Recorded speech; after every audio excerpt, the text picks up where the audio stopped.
Jung Seed Company has the largest selection of perennial flowers and plants online. They are a family-owned and operated company since 1907.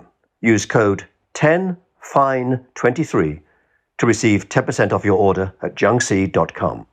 That's JUNGSEED.com.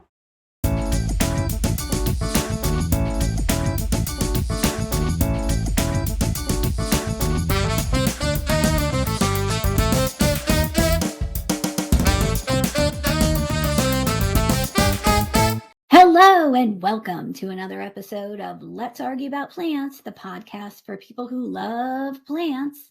But not always the same ones. I'm Carol Collins. I'm Associate Editor at Fine Gardening Magazine. And I'm Danielle Sherry. I am the Executive Editor at Fine Gardening Magazine. And today we're talking about WaterWise Plants. And what does that mean to you, Carol? That means I don't have to water it. I can ignore it. And I can tell you that most of what I have are WaterWise plants because I just don't have the kind of time it takes to water plants that need a lot of water. Yeah, ditto for me too. You know, we've had some droughts the last few years, and I just have to say, I live on a slope. I have really lean, dry, sandy soil. So all of those things. Oh, and I'm south facing for most of my garden. So bright sun and absolutely terrible conditions. And I'm on a well, so I can't water. You know, we get to a point in time where I'm not relying upon city water to be able to keep my plants alive. Yeah, same here. And I do have a stream, but sometimes the stream, especially in these long dry periods that we've been getting, it gets so low that I really feel like I can't pull from there. And at that point, the plants are on their own. That's right. That's right. Now, when we're talking about water-wise plants, folks, we should be very careful to say this doesn't mean plant it and forget it. Many of the plants that we're going to mention, you do have to get them established at least a little bit with some supplemental water through the first year. I'll be honest, everything that I'm going to talk about after the first year, it's on its own. That's it. End of story. It doesn't get any more love from me at that point. What's your approach, Carol? That's pretty much my approach too. And I actually usually it's just the first month. Yeah. And after that I've got other fish to fry, and I none of these ones that I'm going to talk about have had any problem at all with my negligent watering schedule. That's good. Well, tell me about the first thrives on neglect plant that you have. I mean, water-wise plant. This is a pink diamonds Fernleaf bleeding heart, and Mm. it is Dicentra pink diamonds. It's a hybrid, so you don't get a species name for this or a genus. You got genus but not species. And when we hear about bleeding hearts, we usually think about grandma's Dicentra spectabilis, which is, so showy, and it comes up when the bulbs are blooming, early bloomer. And those really love moist soil, and they prefer partial shade, especially if to keep the soil a little more moist. So, and they go dormant when it gets too hot and dry. But this is a different kind of bleeding heart. It's often described as an alpine type of bleeding heart. And so it grows well in dry conditions. Full sun is very different than the other bleeding hearts that we know. It can grow in partial shade. In fact, that's kind of where I have it, where it gets a little bit of morning shade, and then the sun comes in the second half of the day. But it really cannot be grown in soggy soil, and it doesn't like to be overwatered. So, this is a great one for me. I like the size of it too. It gets only like 12 to 16 inches tall, and a little bit wider, like 16 or 18 inches wide. So I don't know how many of them I got. This was one that we had received as a sample, and I think I got 3. And so I planted them about 18 inches apart, and they've grown together, and it's like a nice little miniature ground cover in just one area of my garden. Just a little, 5-6 square feet covered in this beautiful ferny foliage. Just like the bluest green ever, sort of glaucous. And the texture is like ferns. So the cultivars that that have been coming out that I think this is related to have an alpine species from Japan, which is Dicentra peregrine, and actually that one is native to alpine areas in China and eastern Siberia. There's another one that is native to Japan, but they are not forthcoming about the genetics of it. And then there are some native North American bleeding hearts that might be also part of the genetics of this one. So I would love to know, but I do not know what exactly is in the genetic background of this plant, but it is just such a cool plant. And really, since the first year that I had it, I have never watered it ever, and it has been just fine. And it blooms over a long period, starts not as early as the bleeding hearts we're used to, but it will start in late spring, early summer, and then it can go for weeks and weeks. And especially if you give it a little water, if it gets a little rain, that kind of keeps the flowering going longer. It can go up until fall some years, not every year for me. But when it's not flowering, the foliage is still just gorgeous.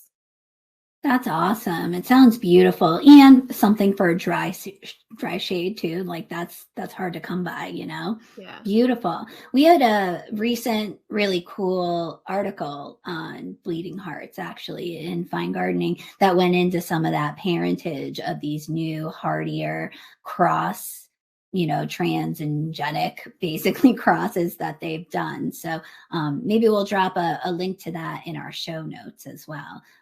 For those of you listening, you know the drill. Go to finegardening.com, tap on the podcast tab, and you will see all of the photos of the plants that we're going to talk about and also links that we're talking about as well. My first drought tolerant plant is Drops of Jupiter Oregano, which is Oreganum, Drops of Jupiter. Zones 4 to 9. So this has got a wide range. This is also a plant that we got as a sample plant. And I begrudgingly took some of them because I thought, who the heck wants a oregano that's going to take over your entire garden like the straight species does in the vegetable garden? But my nerves were calm when I looked at the tag and it said that it was less vigorous and wasn't going to take over. So I trusted the plant tag, which we've advised you all never to do, but I did it. And it worked out for me. It says that this plant is going to get 2 feet tall and 3 feet wide. I got to say, I was trying to think, I think at least 3 years. And in my lean soil, this is topping out at 1 foot tall and maybe 1.5 feet wide. I don't know that it's ever going to reach that maximum size that they keep saying it is. Probably about half that. But it's a new plant too, so who knows? They could have gotten it wrong. I have it in my droughtiest location.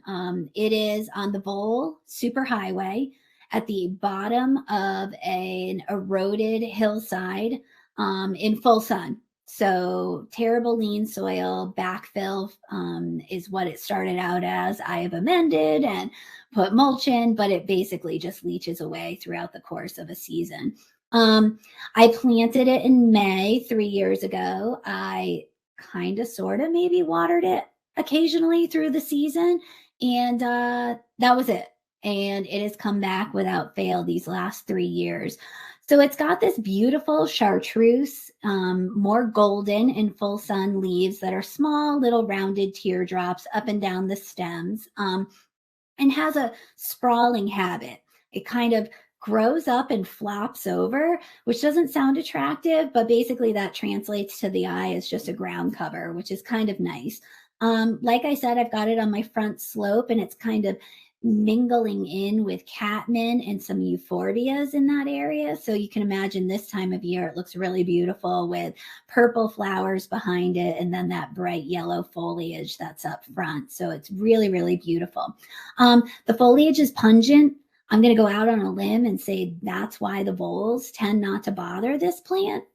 I don't know. Maybe that works. Who knows? I'll live to regret making that statement because tomorrow they'll all be gone. But the foliage is also edible like regular oregano, but it's a little less pungent, which I'm not a huge oregano fan. I'm probably the only Italian who doesn't love a ton of Italian seasoning because of that really strong oregano flavor. So this is a little bit less of a crazy kill your palate oregano flavor. And then in late summer, which is really nice, it kind of shows up late, are these beautiful kind of mauve, purple/pink flowers that appear almost like little wands along the top. Very similar look to a catmint earlier in spring. You know, the top stems that are poking up get covered in these flowers that the pollinators go bananas over. They just kind of buzz, and you get up close and it kind of looks like the plant is moving around, which is kind of cool. I'm a big fan. Again, that's Drops of Jupiter. It's a relatively new plant, maybe only 2, 3. I guess it's got to be about 3 years old because that's about as long as I've had it. And zones 4 to 9. I believe you got some of these plants too, Carol. I did. And you know what is a weird coincidence? I have it planted next to pink diamonds, dicentra, and you can probably see it in that photo that I put in the show notes. So another reason to go to the show notes, you can see Danielle's plant in 2 places. Amazing. We did not plan this, folks. We did not plan this. All right. Hey, Carol, did you go with all perennials, for all of these, or did you throw in some curveballs? I did perennials because I do believe that on our list of topics, it's WaterWise Perennials. Am I right? Oh, yeah. Oops. Danielle broke a rule. Broke a rule. Only for one of mine, though. I'll do it next and get it out of the way so I can take my punishment. What do you have next up on your list? Okay, so my next one is a sage, but it is not one of our native North American sages. This is Karadonna meadow sage. So it's one of those ones that's native to Europe and Western Asia. Salvia nemorosa Karadonna is the botanical name, and it is hardy from zones 4 to 8, so most of us can grow it. And it is a sweet little sage. It gets only 1 to 2 feet tall and wide, and it likes full sun and dry to average soil. Very well-drained soil actually is its preference, although it does not mind moist sandy soil or moist gravelly soil, but always needs good drainage. That's really the only thing that it's fussy about. And it does flower a little longer and a little better if it has regular water. But if you go into a dry spell, it just sort of stops flowering for a little while, and then when the rain comes back, it'll probably throw out a few more blooms. But it's a rather early bloomer compared to the less hardy sages like the North American sages that would bloom later in summer. This is an early summer bloomer. It gives you some really good color after the bulbs are done, but before the main part of your summer show kicks in. It's got this wonderful compact habit, like I mentioned, and it's got great texture with the leaves. They're sort of leathery and they're a little bit grayish, but the real showstopper is the stems. They're black almost. They're a beautiful purpley blue that is almost black. And then the flowers are a bluish violet, and the bracts are more of a reddish purple color. So you get this sort of two-tone effect. And even after the flowers drop off and they sort of do that sequentially on the stem, you have these bracts left behind that have the illusion of flowers. And so it really does look like they bloom for a long time. After they're done, you can cut them off, and that's what pushes the plant to make more flowers. So it is worth deadheading this one. And what I'll do is just sort of grab a bunch of them and cut them off with my little garden sickle. So you don't have to go through and snip every single last stem and take your whole afternoon up doing that. It's really pretty easy. And if it gets too ugly later in the summer, you can just whack it right back to the basal foliage and it will not be insulted. It will just start pushing out new growth and it'll look good again. So it's an unfussy plant. I got it as a plug tray. So I plugged it in all around my landscape. And so it's nice. I have that repeating color theme that sort of ties things together.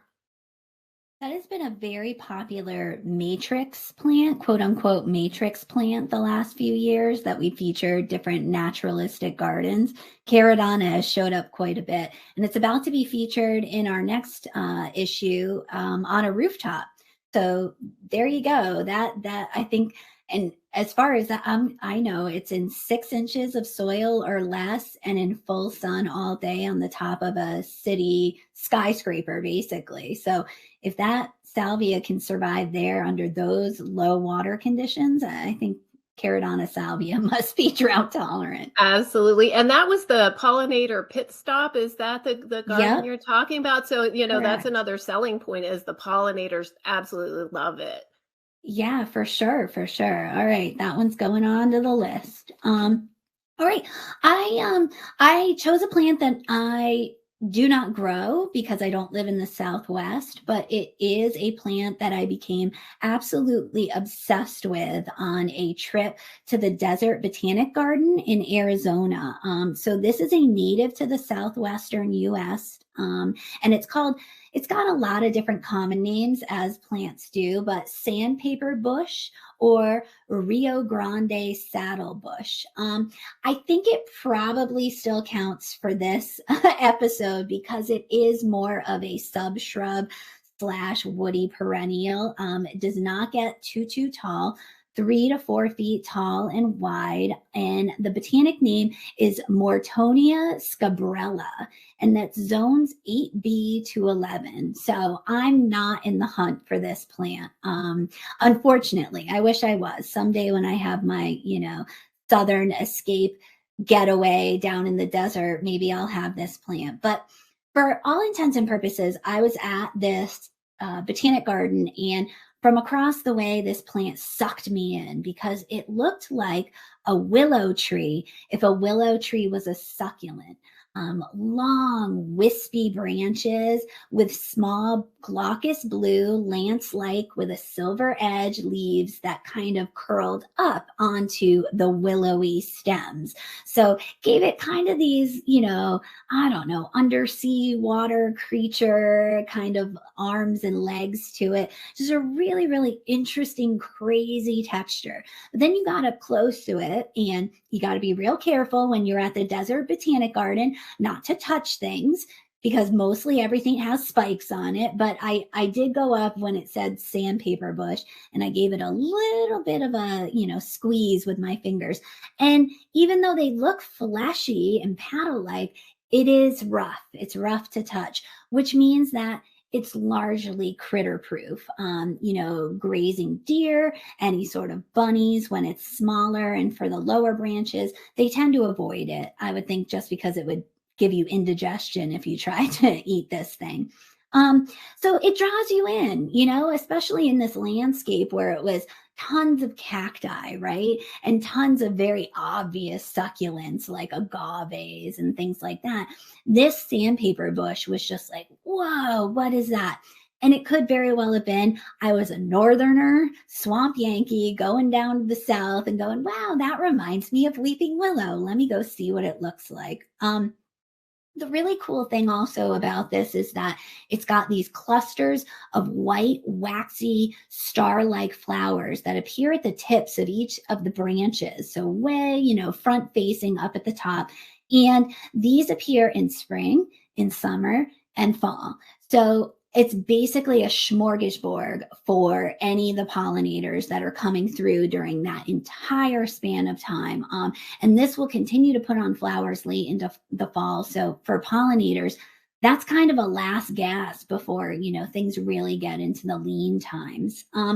So obviously it's from Arizona. So in the high desert, so it thrives in dry soils, doesn't need much moisture to establish when I researched a bit further into it. And I think I might need to extend my agave collection to include a sandpaper bush if I ever come across it again. All right, Carol Collins, what's up next for you? Um, okay, so this is I don't know how people are gonna feel about this one, but I thought that What a great intro. Bearded iris. I was walking around Yes. my garden and I was walking right past clump after clump of bearded iris and not even thinking about it as a WaterWise plant. But boy, then, I turned around and said, I've never done anything for you. And you look great. And so I decided to include bearded iris. I don't have any varieties that I know the name of. These have all been pass along plants. And the one that I put the picture in the show notes, this is one that honestly I've been trying to get rid of for years. I have given it away over and over again until I think I have maybe one or two left. And then somehow in the next, 2 or 3 years, I've got another 100 popping up. And I don't know. It's Is it kind of a yellow? yes. Well, it I is. Yeah, got some of that I plant. You tried to pawn off on me. I And know. now I'm I pay sorry. it forward. And I do the same thing to other people. Take these yellow irises. Yeah, and actually the yellow form of it is very cool. That what it started out with for me, we were moving down from Vermont. I had plants that I wanted to bring with me, and we were renting. We were renting a house with actually really nice landscape that belonged to a couple that had a landscape company. And so I asked them when we were getting ready to move in, could I have a little spot just to heal my plants in until we bought a house? And they said yes. And they cleared out a big bed that had an iris in it that had the standards, the three petals that stand up are sort of a tan color, I guess you would call it. And then the bottom, the falls had these gorgeous like purple streaks. But anyway, one day the landscape crew showed up, they chopped it all up, they took it away, and I healed my plants in. Well, there were definitely some rhizomes left, and those came with me when we bought our house into my new garden. And for, a few years I had those until, I decided to give them away. And when I gave them away, about half of the people that I gave them to, including you, I think, Danielle, got yellow irises. They had never been yellow before. I really do not, it's a mystery of science, but now when I plant these around in the landscape, they're either yellow or they're the tan and with the purple falls. And and I don't know if one is the seedlings of the other or what it is, but it's kind of cool. And what I think is neat about Iris Germanica is that they're super hardy. They're hardy from zones 3 to 9. Absolutely, like I don't think there's anyone that can't make these grow. They stay a nice size, like 2 to 3 feet tall, 18 to 24 inches wide, and they're so adaptable. Full sun, neutral to slightly acidic soil, and I've pulled these out of the soil and they sat in a trug for like 2 months, and then I put them back in next year, totally fine. Like you really just like you almost can't kill them. Um, even if it seems like you're trying to kill them, and they come in every color of the rainbow.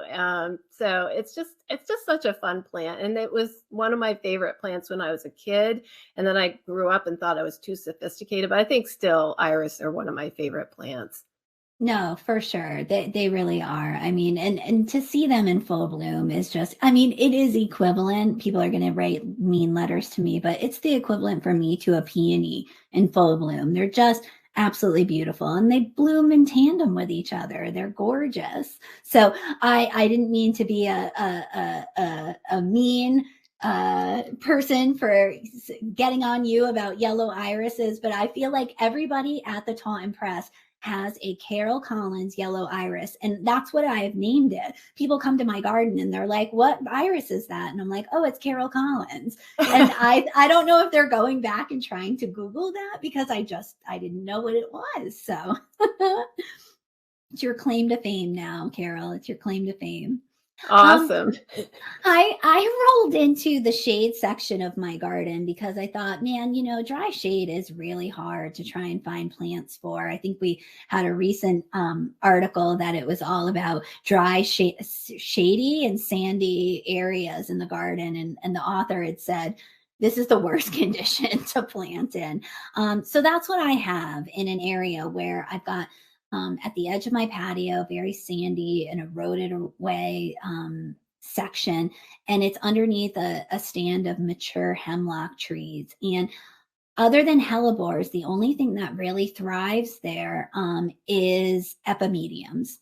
And so today I'm going to talk, I've got a bunch, various different varieties, but I'm going to talk about one that's called pink champagne epimedium, and relatively new variety. I mean, I want to say like maybe 3, 4, 5 years, zones 5 to 8, 18 inches tall, 24 inches wide. Think of this as a slowly spreading ground cover, but like a billowy mounding ground cover, not a creeping right along the ground. Epimediums thrive in dry shade, and for the most part, I've never had to water to get an epimedium established. Now, we live in the Northeast, and primarily, well, historically, maybe not so much recently, we've had relatively moist springs, or at least, a decent amount of moisture to get things started. So that comes with that caveat, but I have never once watered in an epimedium to get established. This particular variety has a mottled burgundy and green leaf. It almost looks like it's a green leaf that's been splatter painted with burgundy.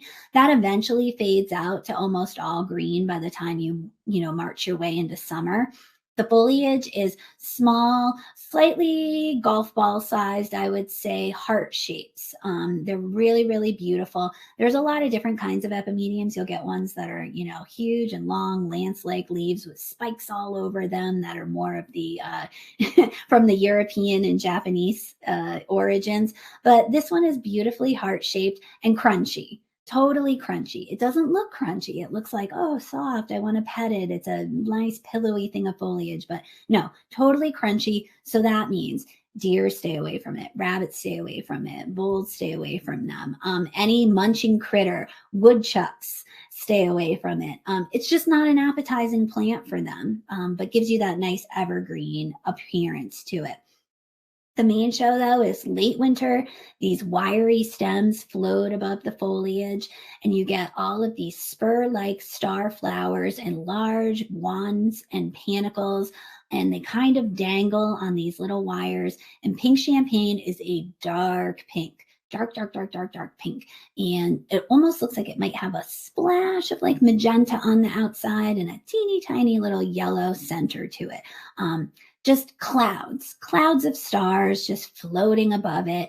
And I think to myself, man, I've done nothing to care for you. Like, this is awesome. I have literally given you the worst conditions. I have not cared for you at all. And you're rewarding me at the bleakest time of the year with all of these beautiful flowers in February. And I just feel like the most fabulous gardener in the world when I look at that plant and go, pat myself on the back. I did good, when really I've done nothing to deserve that beauty. But it's a durable plant. And you really can't go wrong if you've got a dry shade situation, if you're trying to plant underneath trees, if you know that you're just going to have, very, very droughty, sandy, lean soils. I can't recommend epimediums more. And pink champagne is a newer variety that's definitely a standout. All right, Carol, bring it on home.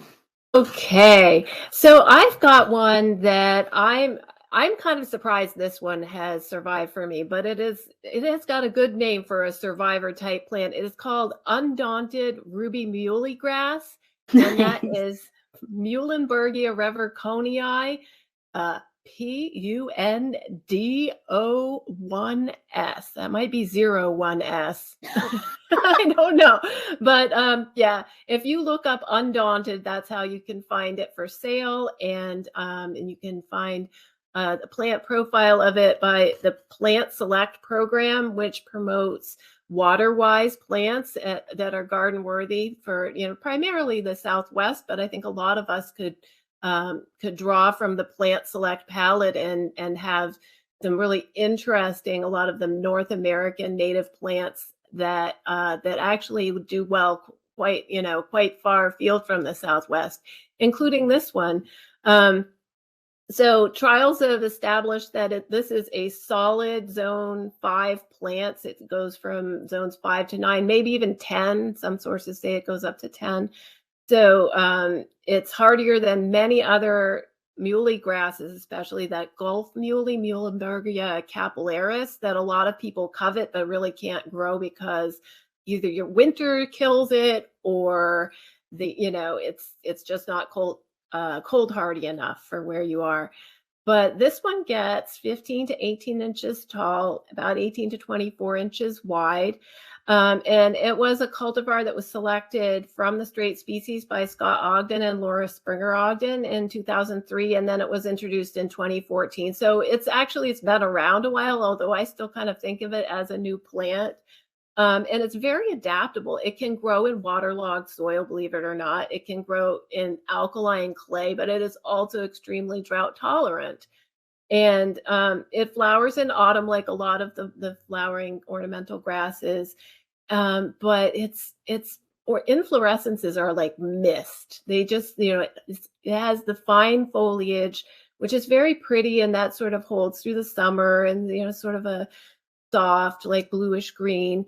And then in the fall, it gets this just cloud of little red flowers that will ripen into seed. And then the seeds persist through the winter in like sort of a little tawny cloud. And it's very charming. Let's see, what else I've had it since 2001. I got it from my friend's sister who does a plant sale, and she got a lot of this, and so she gave me 3 plants. They have all survived. I really thought after the first winter, I was like, are you going to come back? And it's been getting a little better every year. And I think for me, mulch has helped it survive. If you are at the edge of its cold hardiness range, I think a little bit of mulch will help. And but it is surviving for people all over the country, Midwest, Southern New England, like here. So I think this, if you thought you might like muhly grass, but you didn't think you could grow it, I think this one is worth a try. That's really cool because I have coveted muhly grass before, but really just, because we see it so often in more southern locales, I was just like, I'm out of the mix. I'm not worthy of this plant. This plant is not going to be happy where I am. What exposure do you have it planted in, Carol? Because you mentioned like a little bit of mulch, but do you have it on a more protected side of your garden? It is right out, full sun, and it gets, the thing I think that makes a big difference for cold hardiness is exposure to the night sky. It is totally fully exposed to the night sky, nothing protecting it at all. So I really do feel like, and we're zone 6 here, they say, but we have definitely had some zone 5 or zone 4 type winters. And since I planted it, and it has made it through. So it's really, I don't think cold hardiness is the problem with this one, as far as I can tell. It was discovered in north central Texas, which is interesting to me that a Texas plant could do so well up here. I don't know, but exactly. But I like that you specified like where that was located, because, I was thinking, oh, well, of course it's planted up against her foundation or something like that. But no, it's not getting any like insulation and protection at all. So that's pretty cool. That's pretty cool.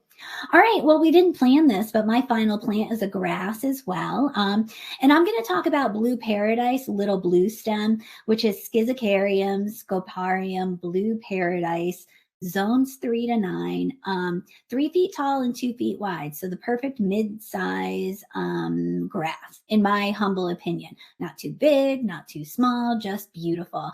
And I used to make fun of like when little blue stems started becoming so popular among gardeners, because you honestly drive up and down the highway here in the Northeast and you see swaths of native little blue stems. I mean, they just intermingle right along the highway. But, to be honest, plant breeders have done a beautiful job with picking up on the best attributes of this, particular genus, which is those blue-green blades that it sports for most of the season. And they've just improved upon it. So these, named cultivars of little blue stem are just stunning. And really, like, one is better than the next. They just keep coming out better and better. So blue paradise, like the name says, its claim to fame is it's super blue, which it is, almost a steely, like heavy metal panicum. If you know the stems of that very popular grass from many years ago, that's what this looks like. If you didn't know any better, you'd think, oh, maybe that is what that is. But it's not. As I mentioned, it's a North American native grass. This is a newer variety. Obviously, as I said, it hasn't been along too long, but so far so good. It's holding up quite well. This is the opposite of a grass that wants to be well watered, because if you're very diligent and you've got, irrigation through your beds and you're giving this grass water on a regular basis, it's going to flop like there's no tomorrow. It's just going to lay down on the ground and you're going to think you planted a ground cover instead.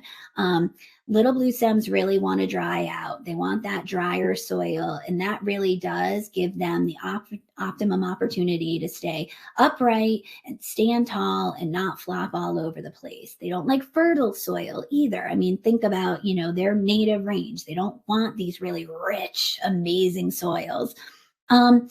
This grass, Blue Paradise, gets reddish seed heads in the fall, and the tips of the grass even turn red. So it almost looks like you lit it on fire, which is really beautiful.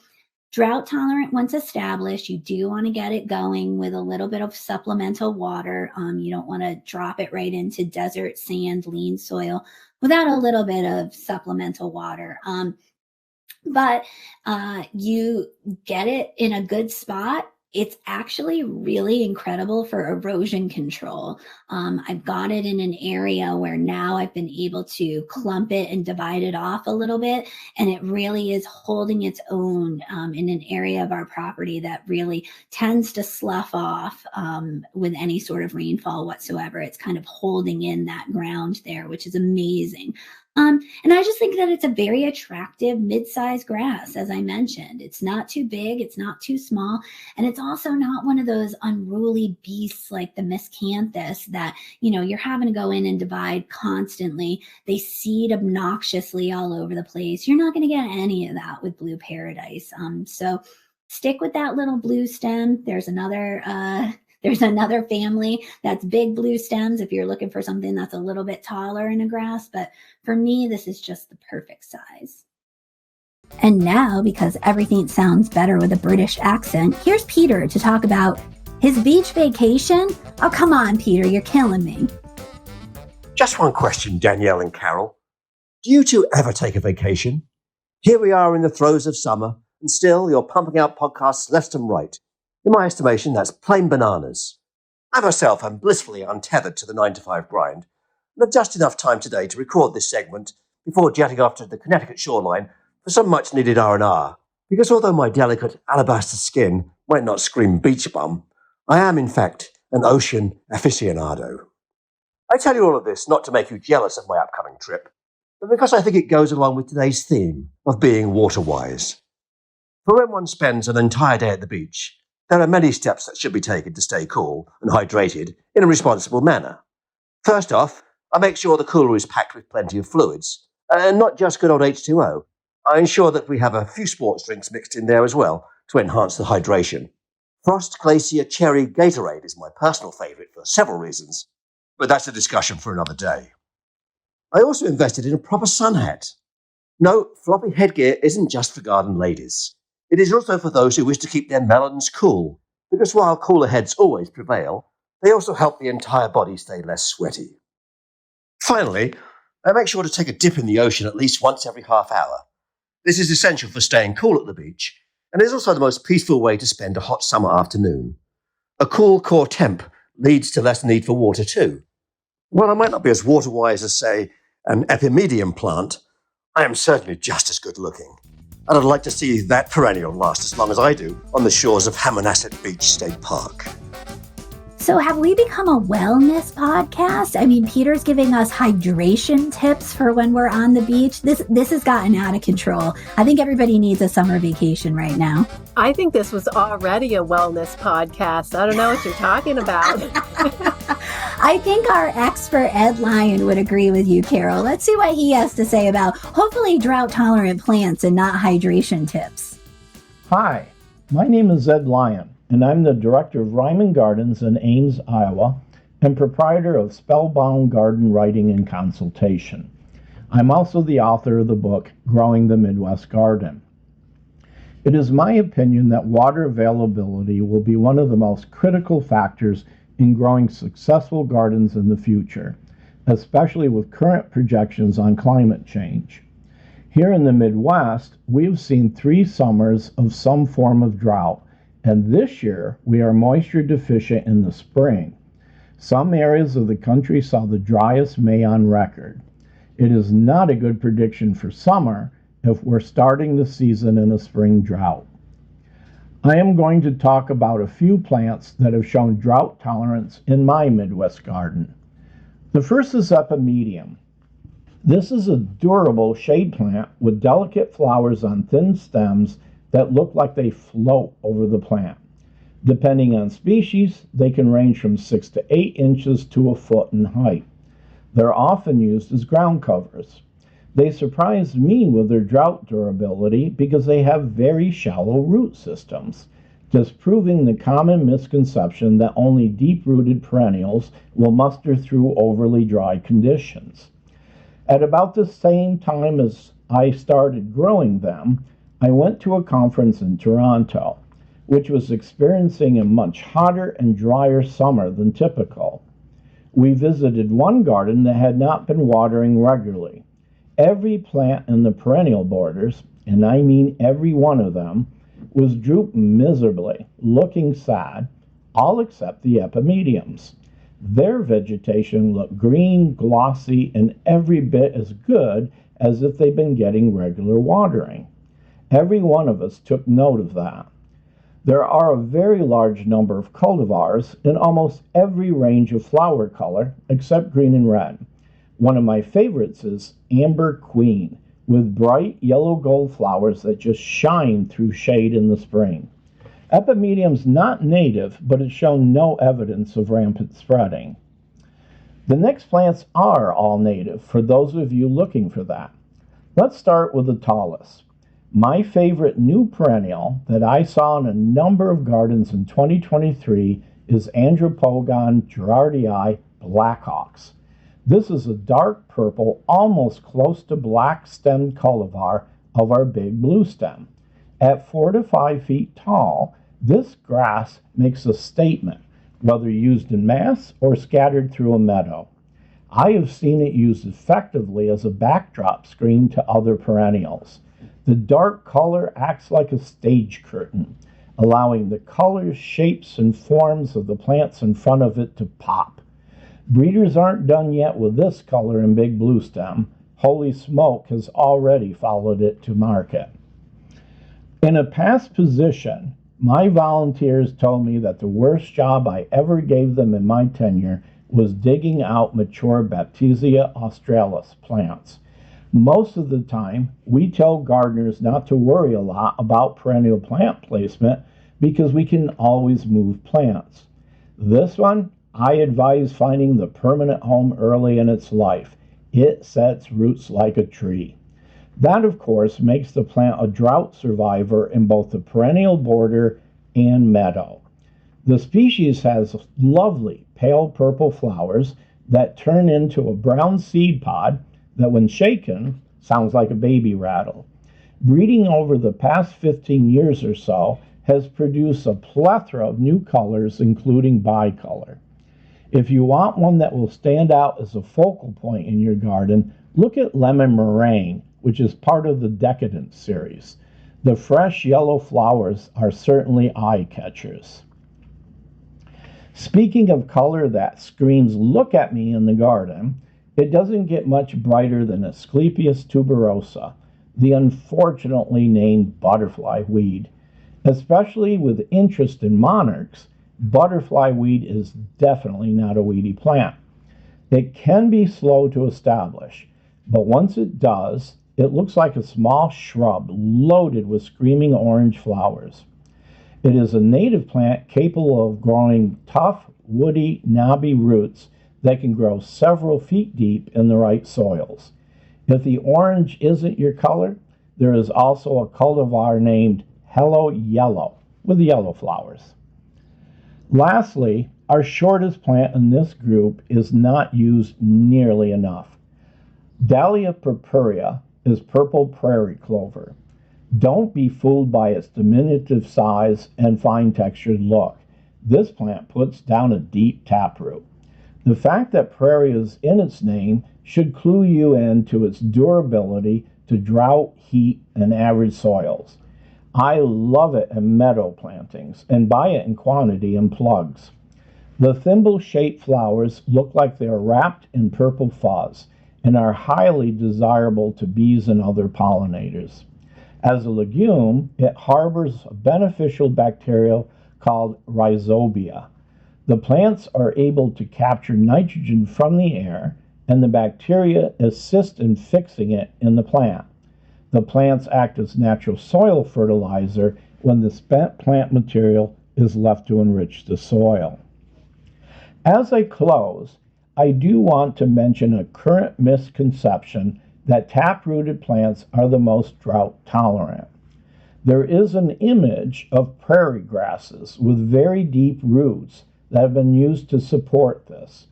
The first reality check is that it is how they grow in deep, rich prairie soils which no longer exist.